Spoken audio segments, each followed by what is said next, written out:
What's going on YouTube? It is your girl Lauren Finesse, and it's hot. Y'all, it is so hot in Arizona today. My car says it's 95.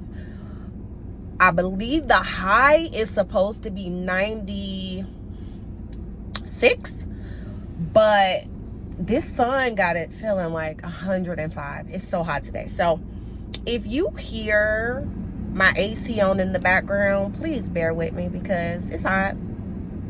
All right, so you already know what we're doing. We're back week two. I'm keeping it up. If you haven't already, please go ahead and like and subscribe. And then when we get to the end of the video, please leave me a comment and let me know what you think about the review, about the show. Let's just jump right in. Well, but before we do, I almost forgot. My goodness, I'm getting ahead of myself. Happy Mother's Day to all the mothers out there. Today is Sunday, May 12th. It's Mother's Day. Yesterday, I was able to go out with my mom. I put in some footage with my mom. I took her to get manis and patties. And then we had like a quick lunch. We went out to get, we drove past this place called Voodoo Donut. And they just have like all these like random types of donuts. The donuts were fire. Everything tasted so good. I definitely got to go back and get me another donut. I'm a little congested.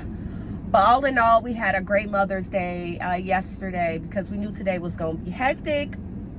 And now my mom is actually back at the house cooking a Sunday Mother's Day dinner. So I just dropped Julio off to the groomers, and now I'm gonna run into the Target in a minute so I can get like some items. I need like garbage bags, I need some hangers, just like some odds and ends stuff. So those are the house cleaning items. Y'all know we do house cleaning items every week, so don't trip on that. But let's go ahead and get to the review. This is Love and Marriage Huntsville, Season 8, Episode 2. And it's giving us what we need. It's giving us what we need. And I said this last week, but Carlos, thank you. Thank you for being messy on your own show. Because you have been being messy on everybody else's shows. Mainly Bravo. So thank you for being messy on your own show as well. We love equal opportunity mess. Okay? So the show starts off where we left off, right? We left off with Carlos's live podcast that Mel was his guest, and he was going to be bringing out Sonny and Moses, Destiny's ex-producer and Destiny's ex-man/friend. Anyway, so it picks up where it left off, and Moses and Sonny comes out, Sonny and her forehead.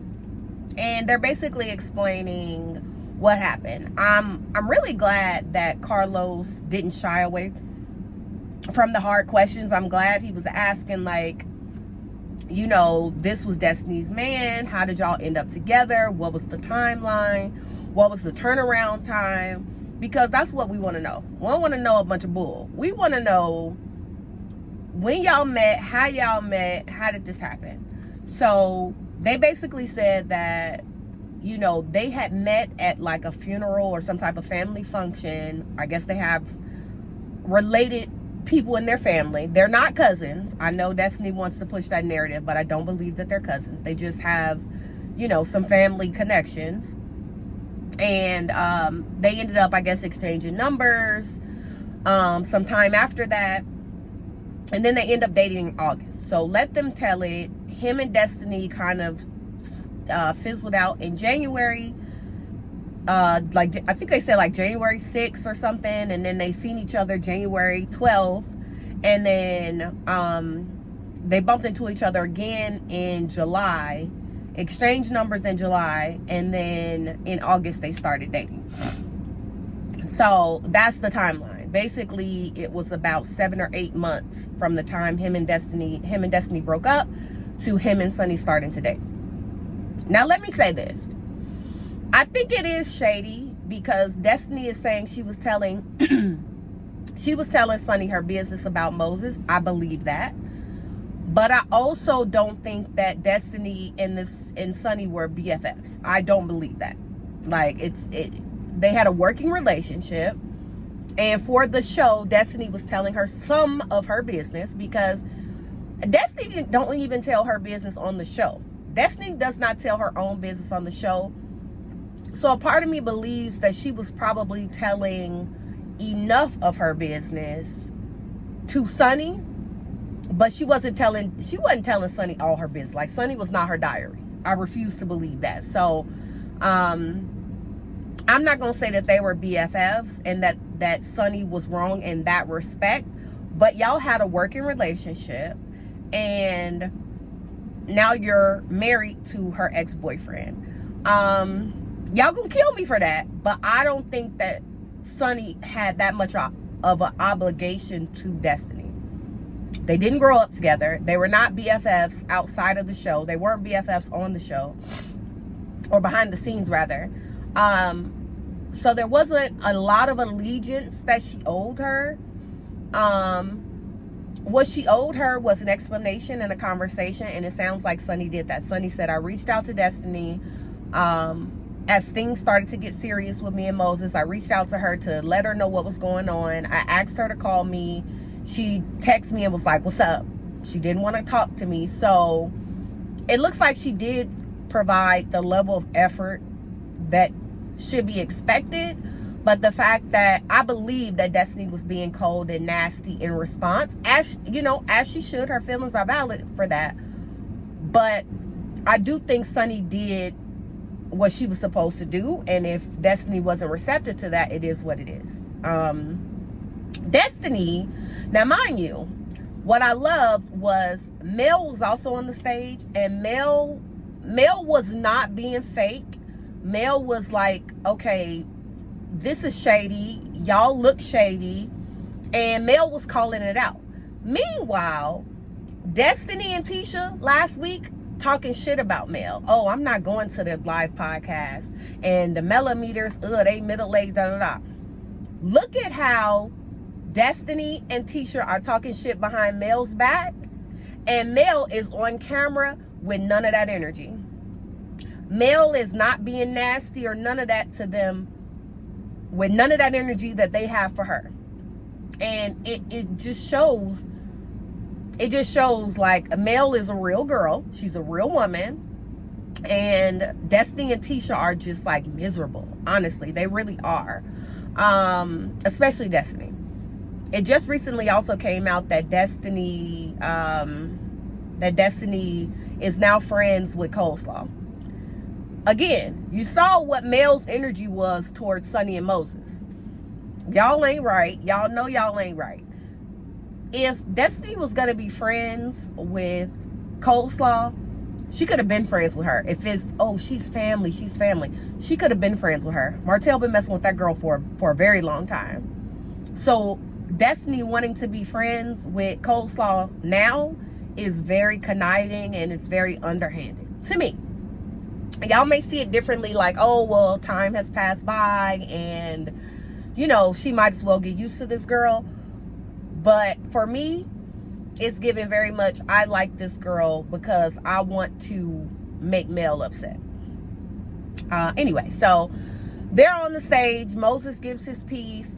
Moses is fine, okay? I had to look at him this week because I watched a couple reviews of people last week, and a couple of y'all was like, yeah, Moses is fine. Moses is fine. I heard that a few times, and I was like, I don't think I really looked at him. This week I looked at him. He fine. No, Moses is a very good looking man. He fine. I ain't gonna lie.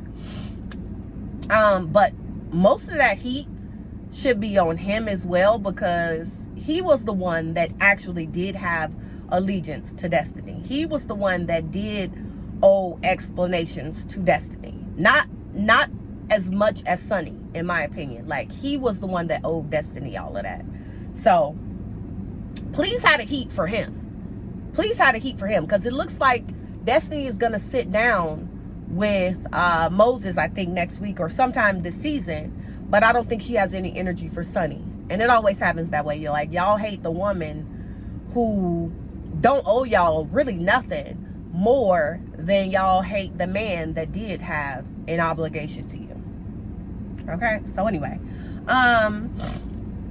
so the next scene we see, what was the next scene? Next scene we see, I'm gonna just go because I don't remember the scenes in order. So then we see Martell is at one of his houses that he fixes up, and Marceau and Maurice are on the way to see him. And Maurice is telling Marceau, oh, we need to talk to Martell, we need to rein him in. And Marceau is like, Martell don't listen. Martell is not gonna listen. Martell is who he is, and it's gonna go in one ear and out the other. Marceau is like, I'm going to talk business. Like, we could talk about this other stuff too, but my purpose in going over here to this house is to talk about, he's supposed to be like upgrading the house, like decorating it and doing stuff to it, like staging it or something. So they get to the house and they like, Martell, what's going on with you? You know, why are you, you know, what's going on with you in the news and the abuse and da-da-da? Like, why do you keep going there with Mel? Because they know it's him. And Martell had the audacity. Y'all, when Martell said this, I was like, am I in the Twilight Zone? Martell was like, you know, it's hard out here for us good guys. Like, good guys always finish last. I'm like, is the good guy in the room with us? Who are you talking about? Like, who are you talking about, Martell? Because you are not a good guy. You are not a good guy. You're actually very opposite of a good guy. Like, the contrarian of a good guy. You are not the good guy. And basically Martell is like, well, when she wants to go low, I want to go lower. And I'm tired of being quiet because the more I'm quiet, the more she feels like she could try me. Martell wants us to believe that he is the victim so bad. And it is, when people start talking about narcissists, and I know we're tired of hearing that word, like, Martell really is a classic case of a narcissist. Like, it is, I think we're seeing it in real time, like classic case of a narcissist. Because he wants to be the victim when we have seen him countlessly be the bad guy. We've seen him. He's a terrible person at times. And then, you know, people always go back, but he's a good dad. Multiple things can be true. He can be a good dad and also be a bad partner, a bad friend, a bad man, a bad family member. You know what I mean? And we've seen that. We've seen that from him. So basically, Marceau and Maurice are telling him, like, you need to stop participating, because whenever you do something, excuse me, you are going to look worse, because you're the one who, like, all of this happened because of something wrong that you did. So every time you try to out asshole Mel, you're going to look like the bad guy, because all this happened because of you in the first place. Just accept it, own it, and let it die down. Let it die out. And Martell gets to going on, y'all don't know what it's like. Y'all ain't never been through a divorce. And Maurice, I thought this scene was so funny. Like, go back and watch this scene. Martell would not address Maurice, because he knows that Maurice has been through a divorce. It was messy. It was all of those things. But to an extent, we can say that Maurice, Kaiwa, and Kimmy handled their situation a lot better. We know that, right? They had issues, and there was like that side piece conversation, but they definitely handled it a lot better. And he only was talking to Marceau. He would not even acknowledge Maurice. And Maurice kept on the side, was like, I have been through divorce, because Martell was like, y'all don't know what y'all talking about. How many divorces have you had? And Maurice was like, I'm divorced. What do you mean? Martell didn't even make eye contact with Maurice. He just kept telling Marceau. And Marceau was like, I've gotten to that point, but I didn't jump over the bridge. I didn't jump off the cliff. I got to that point, but I never, you're right, I didn't go through a divorce. And that's why I can give you advice on how you could handle it, because I didn't go over to that side. And again, it went in one ear and out the other. And Maurice was like, damn, this is exactly what Marceau said was going to happen. That you were not going to listen. You were not going to heed what we're saying. And Marceau was like, you need to hang around us more. You need to hang around logical thinking people that can tell you when you are about to spaz out and do something crazy, how to reel it back. And you need friends around you to help you reel it in. And you know it's a crazy day when Marceau is making sense. And he was making a lot of sense. So anyway, so that was that scene. Then we had a scene with Stormy and Kiki. Stormy goes to see Kiki. And let me tell y'all something. Stormy looks good. Stormy looks good. She looked good. First of all, I hate her confessional look with that Chanel, the black with the gold. I hate it. I hate it. She's busting out of it. It's not fitted properly. She's got this updo with the blonde hair. It's given very much Baps. But the problem I'm having with it is that the outfit is very ill-fitting. Like, she's busting out of it in every angle. And I hated it. That confessional look, if I can find it, I'll put it right here. That confessional look looks terrible, my opinion. But in person, when she goes to visit Kiki, that black, like, Burmese curly hair, oh my God, delicious. I was looking at those curls. I was like, yes, that is the look. Bust down, you can never go wrong with a jet black bust down, curly. You can never go wrong. So she looked good when she go visits Kiki. And she wants to discuss the stuff that's going on with Kiki and her mom and the blogs. Because we know that Kiki and her mom, or whatever, was talking to some blogs, and they were releasing information about the show before it aired. And we know that that's the problem with the show, is that a lot of the stuff that goes on, you know, the show wasn't good for a couple seasons because we had watched it all play out on social media. And so by the time we watched it on the show, it was kind of stale tea, it was redundant, and we weren't really into it. So, you know, Stormy is like, Kiki, what happened? You know, and she was like, well, you know, I was just telling like what had happened at the reunion and what teacher was saying and all of this and all of that. And basically Kiki says she's thankful to Stormy for having her back, but she felt a way about Mel, feeling like Mel didn't have her back in the trip in Houston last season. And she vented to her mom about this. And when she vented to her mom then went to the blogs and told the blogs what was said.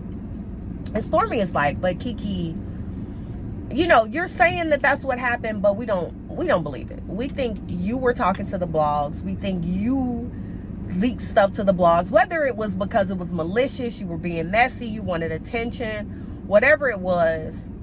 We think you are the one that went to the blogs. And Key's just like, look, I respect what y'all saying, but I didn't go to the blogs. I'll have a conversation with Mel because I do think my mom was wrong for doing that. My whole thing is I would never get on TV and say my mom did anything. Now, even if my mom actually did it, and a part of me believes Kiki because it's bold to get on TV and say that your mom is the one leaking stuff to the blogs. Like, you throwing your mom under the bus on Mother's Day weekend, Kiki. I would not do it. I wouldn't do it. So a part of me believes it because you got to be real bold to say that your mom is doing that. You could have, on the other hand, if you wanted to say that, you could have said, well, a family member of mine that I confided in leaked it to the blogs. But I understand being very vague about the person who did it still makes you look guilty. So at the end of the day, I think just maybe saying, I shouldn't have said what I said to whoever about whatever, I'm sorry. And that way you ain't got to throw nobody under the bus. You can own it and take accountability for it and move on. Because nobody believes it was your mom anyway. Even though I kind of believe it. Because she said it. I kind of believe it. It's bold to accuse your mom and throw your mom under the bus on national TV.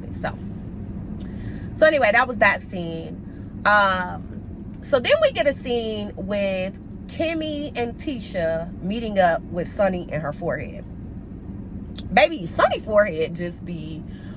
Her confessional look looks really good because she got kind of like a curtain bang off to the side. And so not all of her forehead is like in your face. But baby, Sonny, you cannot do a bust down. You can't do a bust down because your forehead is just too big. I'm sorry. And I don't want to talk about this lady forehead, but y'all seen it. It's giving Alien versus Predator. It is. So it just is what it is. So they meet with her for lunch, but first it's Kimmy and Tisha.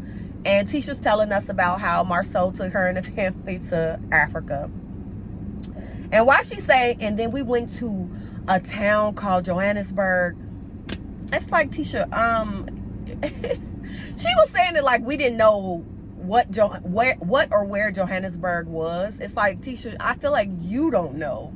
And that's why you repeated it that way, because it was so funny. But she's talking about Johannesburg, and they had a good time. I'm glad Marceau finally took her and the kids to Africa, because why did he go to Africa without y'all the first time? It was weird. You know, so then while they're talking, Sonny shows up, and Tisha's like, Kimmy, girl, you could have gave me a heads up, because I was not expecting Sonny and her forehead to show up. So Sonny comes in and she's explaining, like, you know, it's different being in front of the camera. The live podcast was wild. I was getting booed. I was in the hot seat, as you should. And you know, Kimmy gets not Kimmy, Tisha gets to just like, girl, well, why did you do it? And did you not feel bad? And is there anything you could have done differently? And da-da-da. And she was like, you know, there are some things I probably could have done differently, but at the end of the day, I reached out to her. I tried to explain it to her and get ahead of it, and she wasn't trying to hear it. She'd been throwing jabs at me online, and I'm throwing jabs back at this point because it's F Destiny. And I really don't think they was feeling her. Kimmy is fake to me. I'm really done with Kimmy. I think Kimmy was, let me say this. I think they all have a relationship with Sonny. That's clear. She was a producer on the show, and they all had some type of relationship with her. Something about Kimmy's line of questioning was giving fake, because you invited her there. And then you were trying to throw like little jabs underhandedly. And I just was like, Kimmy, what side of the street are you on? Because I'm getting whiplash, like trying to figure out where you're coming from. Anyway, that conversation ended with them basically like, yeah, you was wrong, and it is what it is. But then from Sonny's perspective, I'm married to this man now. We're married, so it is what it is. I love my man. Oh, something Sonny said at the live podcast that I was like, oh, girl. Carlos was like, well, Moses, we never saw you. We never saw you film with Destiny, and yet here you are with Sonny. And Sonny was like, I mean, you show up for the people you want to show up for. And as spicy as that is, it's true. And y'all gotta really look at it. That man had known Destiny.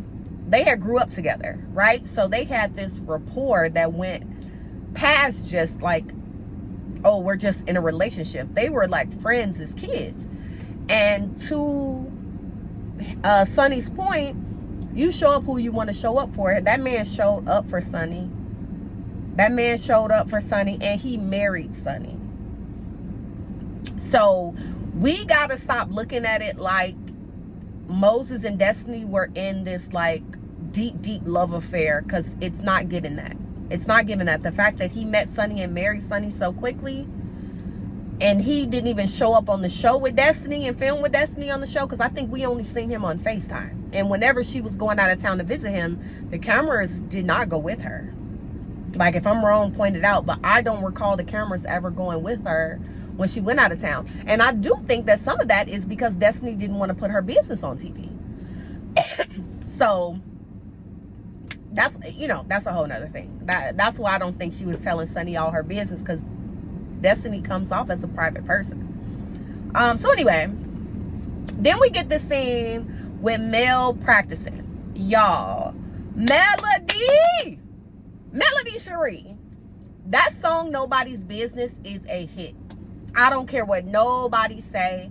The song dropped yesterday, like right ahead of the show premiering, episode 2. I watched the video on YouTube. I watched it twice. The song is a hit. Nobody's Business is a hit.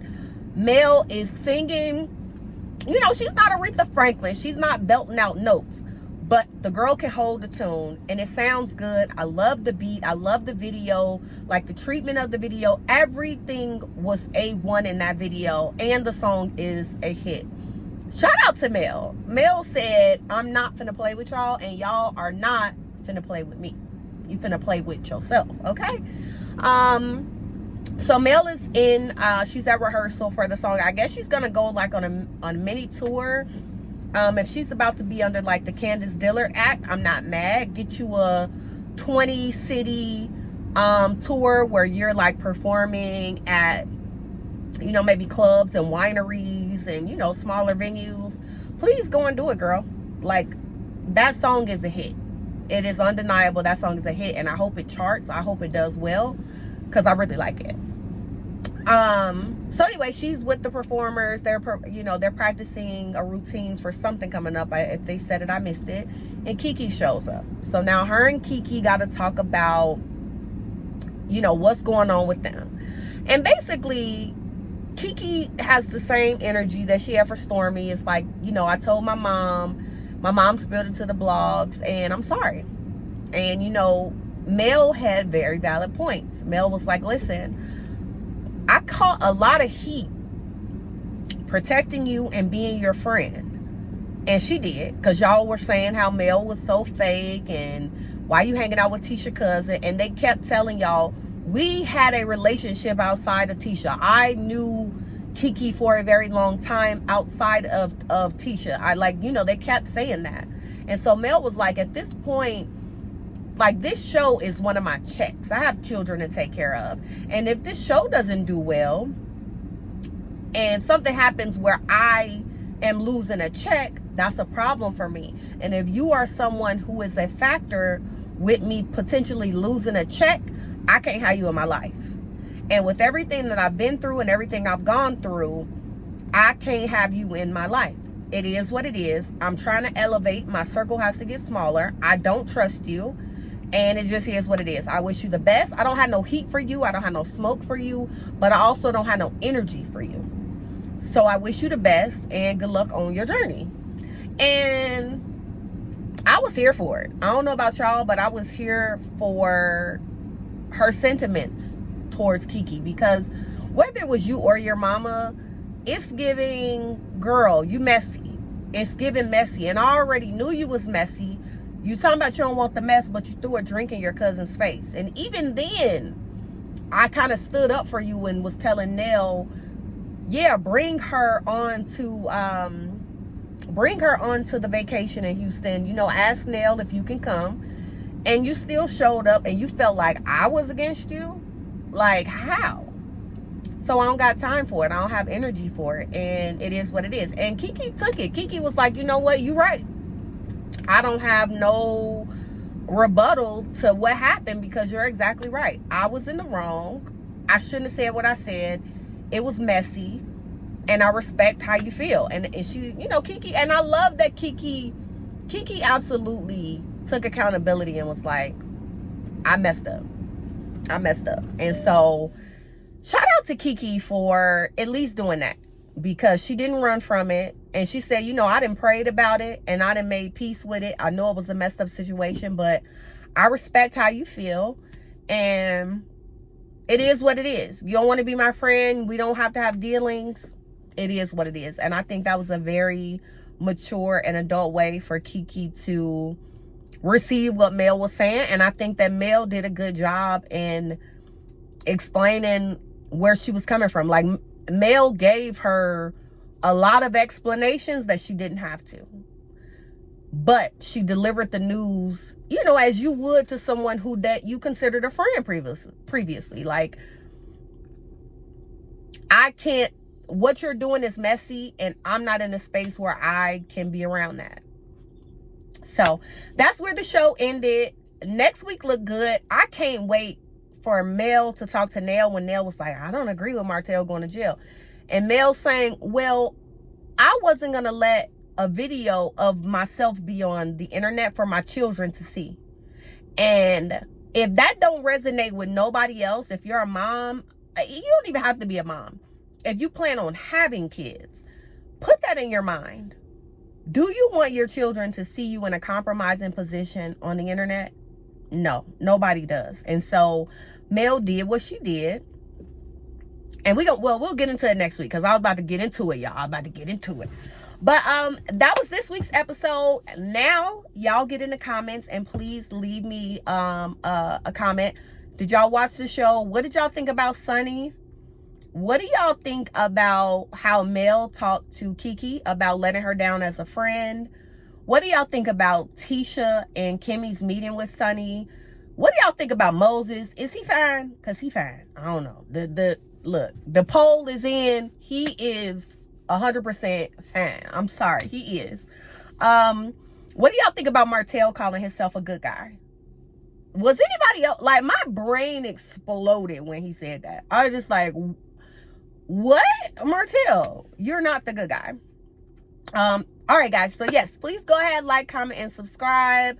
Share this video if you're on, X. If you're on Instagram, go ahead and share this video. Tell everybody to come back. Bring a friend.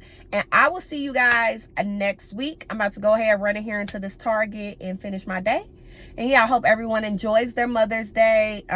We're going back to work tomorrow, so I hope everyone has an amazing week. Okay? And I'll see you guys next week. All right, guys. Bye-bye.